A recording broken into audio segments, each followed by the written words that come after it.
అందరికీ నమస్కారం అండి. ఎలా ఉన్నారు అందరూ? మనమందరం బాగుండాలని కోరుకుంటూ మన లైఫ్ స్టైల్స్కి స్వాగతం చెబుదాం. ఈరోజు మన కథ సాగరుడి కథ. ఇది నిజమైన కథేనండి. సాగర్ తండ్రి పెయింటింగ్ వర్క్ చేస్తారు. తల్లి గృహిణి. సాగర్కి ఒక అన్నయ్య. సాగర్ చిన్నతనంలోనే సంవత్సరం పిల్లాడప్పుడే వాళ్ళమ్మ జబ్బు చేసి చనిపోయింది. నాన్నమ్మ దగ్గర ఒక 2 సంవత్సరాలు ఉన్నారు అన్నయ్య తమ్ముడు. తర్వాత వాళ్ళ నాన్నకి రెండో వివాహం జరిగింది. వాళ్ళ అన్నయ్యని వాళ్ళ నాన్నమ్మ దగ్గరే ఉంచి సాగర్ వాళ్ళ అమ్మ నాన్న దగ్గరికి పెరుగుతున్నాడు.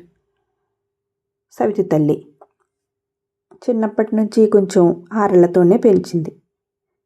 చిన్నతనం నుంచి గవర్నమెంట్ స్కూల్లోనే చదువు ప్రారంభించాడు. అలా స్కూల్లో చదువుకుంటూనే కిరాణా కొట్లో పొట్లాలు కట్టడం అది కూడా చేస్తూ ఉండేవాడు సెలవుల్లో వాళ్ళ నాన్నకు సహాయంగా. అలా గవర్నమెంట్ స్కూల్లో చదువుతూనే గవర్నమెంట్ కాలేజీలో కూడా చదివాడు. ఆ తర్వాత మంచి ర్యాంక్ తెచ్చుకుని గవర్నమెంట్ ఇంజనీరింగ్ కాలేజీలోనే సీట్ కూడా తెచ్చుకున్నాడు. అలా చదువుతూ ఉన్నప్పుడే వాళ్ళ నాన్నతో కుదిరినప్పుడల్లా పెయింటింగ్ పనికి వెళ్ళేవాడు. కిరాణా కొట్లో అది పనులకు కూడా వెళ్తూ ఉండేవాడు. అలా పనులు చేస్తూ ఉన్న ఆ అబ్బాయి చదువుకోవడానికి గవర్నమెంట్ కాలేజీ వెళ్ళి రావడానికి ట్రైన్ ఛార్జీలు కూడా వాళ్ళమ్మ డబ్బులు ఇవ్వటానికి బోల్ డబ్బులు అయిపోతున్నాయి అనేది. అలా ఈరోజు ఆ అబ్బాయి మంచి జాబ్ కూడా తెచ్చుకున్నాడు. బాగుంది. ఇలానే అప్పుడప్పుడు సెలవులకు వస్తాడు. వాళ్ళ నాన్నతో పనులకు వెళ్తాడు. ఇప్పటికీ వాళ్ళ నాన్నమ్మ దగ్గర పెరుగుతున్న వాళ్ళ అన్నయ్య కార్పెంటర్ వర్క్ చేస్తున్నాడు. ఇక్కడ వాళ్ళ స్టెప్ మదర్కి ఒక తమ్ముడు చెల్లెలు.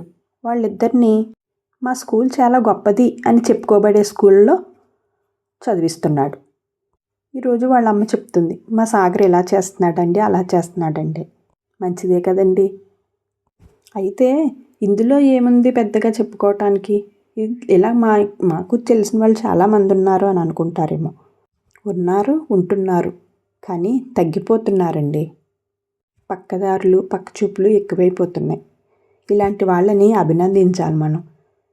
ఎక్కడో ఏపీజే అబ్దుల్ కలాము, సచిన్ టెండూల్కర్లు, మెగాస్టార్ చిరంజీవులే కాదు, ఇలా మన చుట్టుపక్కల ఉన్న వాళ్ళని కూడా మనం తెలుసుకొని అభినందించగలగాలి. అప్పుడే మంచికి చెడ్డకి మధ్య ఉన్న సన్నటి పొరకి తేడా తెలుస్తుంది. చెడ్డ పనులు కూడా సవరించబడుతున్నాయి. సరే, అది వేరే విషయం అనుకోండి, దాని గొడవ అనవసరం. కానీ ఇప్పుడు తనంతట తాను ఎదిగి తన జీవితాన్ని తాను ఉద్ధరించుకోవడంలో ఉపయోగం ఏంటమ్మా అంటారేమో. ఇందులో వింతేముంది అని అంటారేమో. వింత గొప్ప అని కాదండి. ఒక వ్యక్తి సవ్యంగా ఉండటం వలన తను, తన కుటుంబం, తన తోబుట్టువులతో సహా కుటుంబం అంతా, సమాజం బాగుపడుతుంది. అదే ఒక వ్యక్తి సరిగా లేకపోవటం వలన తన భార్య పిల్లలు, తల్లిదండ్రులు, అత్తమామలు, చుట్టుపక్క జనాలు అందరూ ఇబ్బంది పడతారు. తన జీవితాన్ని తను చక్కబెట్టుకుని సమాజ శ్రేయస్సుకి ఉపయోగపడాలి ఎవరైనా సరే. ఇలా తమ జీవితాలను తాము చక్కదిద్దుకునే వాళ్ళందరికీ నా అభినందనలు తెలియచేస్తున్నాను.